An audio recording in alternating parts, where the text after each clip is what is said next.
Greetings, boys and girls. Welcome to the Daddy Dan Blog. Today I'm taking a look at my signature comic book series, The Witching Hour. It's a number 9 from 1970. It's the second oldest Witching Hour I've got. I've got a number 3 up there from 69 somewhere.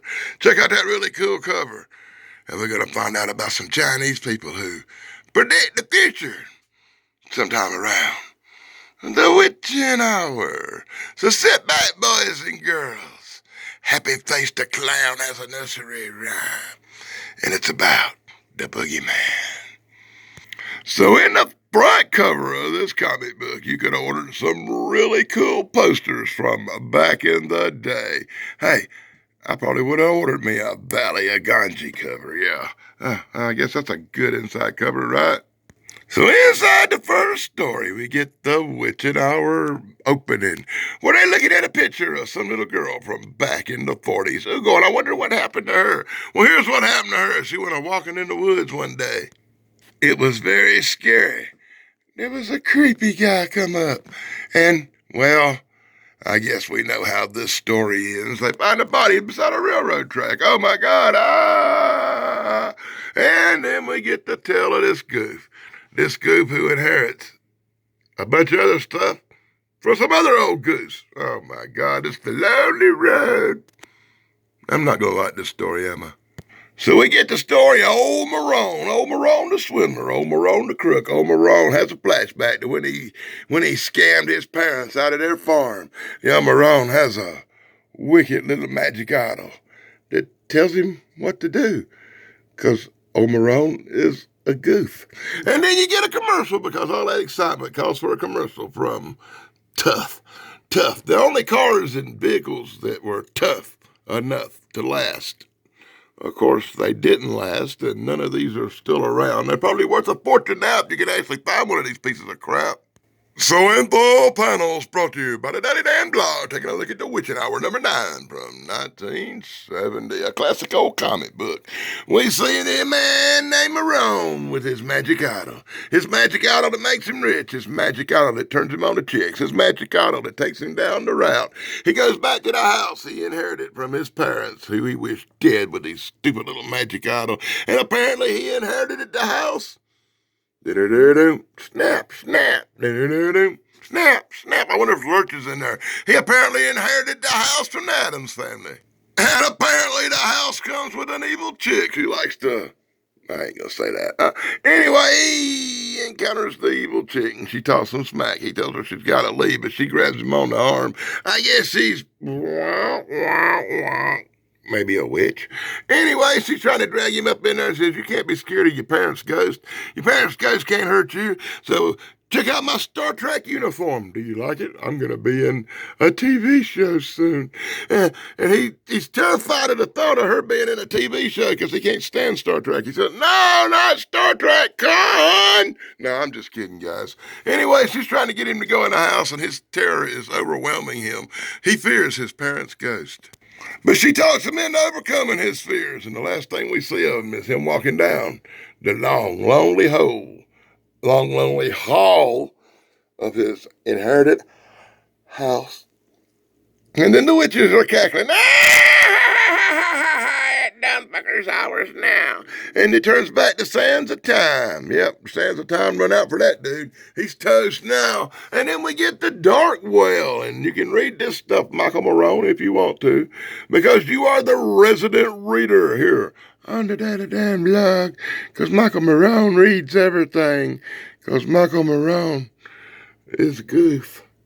And goofs read everything, don't they, Michael? So read, Michael, read. Pause it and read. And then we get ads. Ads for what probably were a lot better comic books back in the day. Yeah, if you had bought any one of these comic books, you would have enjoyed it a lot more than what we're looking at today.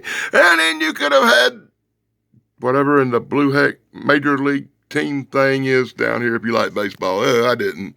And I guess now's a good time to get a shout out to my friend Dave Sunstorm at The Good Stuff, my friend Thrash Pondo Puns here on YouTube, and of course the incomparable Pat McCormick at the Golden Rage of Television. Them are the cool guys. They're every bit as cool as these two guys. It reminds me of Dave Sunstorm and his incredible brother Steven Sunstorm here on YouTube. Be sure to check them guys out, as well as BK on the air, Thrash Pondo Ponds, Pat McCormick at the Golden Ranger TV, BK on the air, and Big Guys 45s, my good stuff community, and welcome back, Ian at Retro Serial. Hey, you can see him and Thrash Pondo soon doing their show. Dun-da-dun, Pondo saves every one of us. And then we take a brief, quick look at the day after Doomsday. It's the day after World War II. Well, I guess World War III. And two soldiers come to their final blows. They come to the final battle as the last two men on Earth shoot each other. And as they lay dying, a peasant comes out of the destruction of the town and steals their clothes and walks off going, "You stupid soldiers, you're both dead." That kind of says something about the way of the world, don't it? Then we see zombies walking and the apocalypse happening and everybody dies. Hey, I love a story with a happy ending. Oh, my God. And now we're going to get some Chinese rice. Here we go with some Chinese rice. Yeah, it's the story of picking up straws and reading the future and sweeping up rice, because rice gets everywhere. Hey, I love the Chinese people. They're some of my favorite people on earth, right? It's true. I love Chinese food. I love Chinese culture. I love old China, especially old Chinese stuff like this. When Wu-Tang Clan is over here meeting with Hung Pao, and they're talking about the ways of predicting the future with straws, because that's how you predict the future, right, guys? With straws. And he takes the straws from the broom, and he teaches young John Lee here how to cast a straw and how to sweep the dust. And if you drop the dust and sweep it with his broom, you can see patterns emerge, which tells you the future. Wow. In a comic book, you're learning how to divinate and cast the future. What a great comic book, right, guys? Info panels brought to you by the Daily Dan blog. Confucius give you great wisdom on how to sweep up the floor, predict the future, and summon spirits with your magic broom. Hey, this dude might be a witch. Anyway, he uses his magic dust-sweeping broom to cast some straws, summon up an ancient Chinese spirit to give him advice about what to do. And it don't really say what he needs to do besides kill the master and take over. So young Wang says, "I'm going to stagger out here, get real high, and poison the master, and the master's going to die." Oh, wow. So that's how you become the master. You poison the old one. Oh, God, I didn't see this coming. He poisoned the master. Hell, he poisoned everybody. Everybody died, and you know what happened in the end? A big giant earthquake come, and everything fell, everything crashed, and everything was destroyed. At the end, everybody died. And then we get Snoopy strikes again. You know, it's coming to my attention that The Witching Hour has great art and is a wonderful, cool title and everything. But as a comic book goes, the stories, Witching Hour kind of sucks, don't it? Just saying. Anyway, Snoopy strikes again. It's Snoopy versus the Red Baron and modeling flying kits. Oh, God, I wished I'd had that when I was a kid. I'd have liked to have flown some little Snoopy airplanes around and shoot down a Red Baron. That would be so cool now. Wah, wah, wah. So in full panels, brought to you by the Daily Dan blog. I consult the Oracle. I consult the Master. I consulted the sponsors to help me get through this comic book. Yeah, they're gonna prick the pins and needles in the skin of little dolls.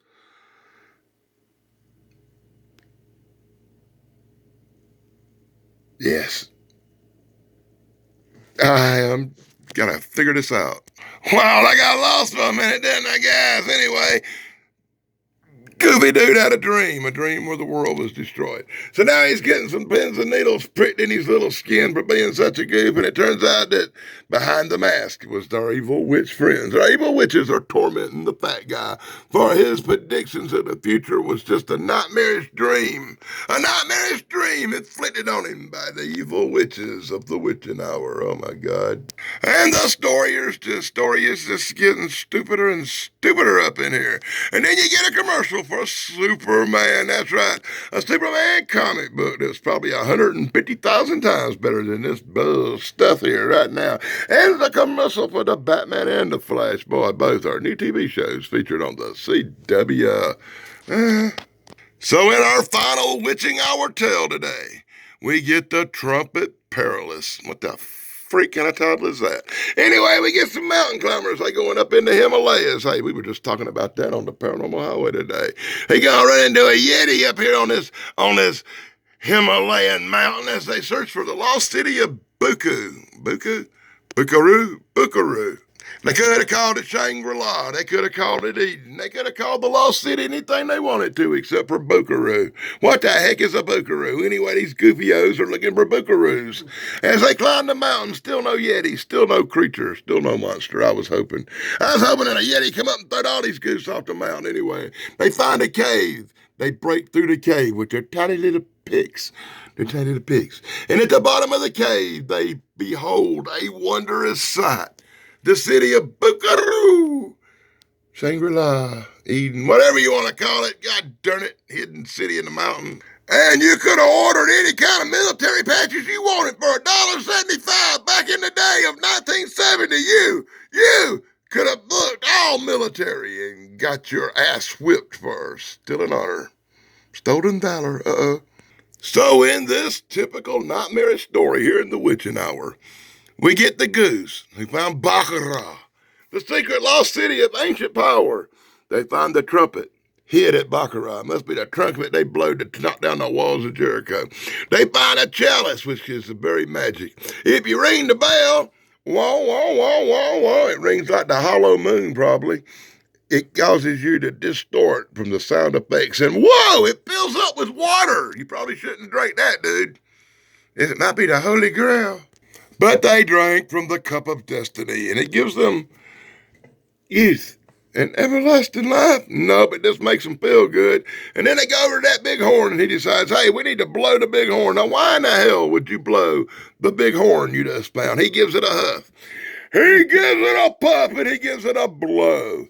And it blows all right as it totally destroys the entire planet. That's right, the whole planet got blew up because Dush, I had to blow the horn. Wow. And it blowed the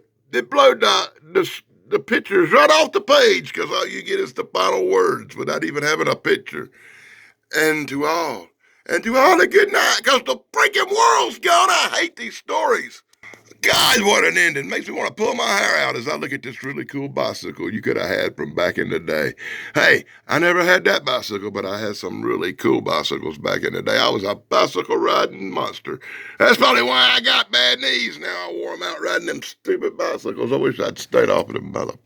Anyway, you got these big Halloween monsters. Oh boy, I love them bad boys. I had them on the back of my door, and on the wall I had the Frankenstein and the Dracula. Hey, and you could have ordered that theater projector and played some movies, 8mm motion picture porn right there in your house. I never ordered that. I should have. Hey, and karate lessons. I bet Marone needs them now. And you could have ordered them X-ray glasses to see right through your little girl's clothes down the street. By the way, they did not work.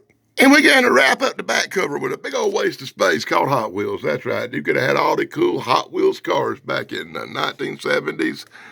And I probably had thousands of them stupid little cars in 1970. So that's my incredibly depressing look at the Witching Hour. From 1970, number 9. Hey, I only got one older. I got a number 3. This is the second oldest Witching Hour I got of a bunch of Witching Hours I got. I hope you enjoyed it. Be sure to like, subscribe, ring that stupid little bell. And this is my namesake comic book, The Witching Hour, because I do a live stream on Tuesday nights at midnight Eastern called The Witching Hour, where I show you some cool videos and play you some cool old songs you probably never heard.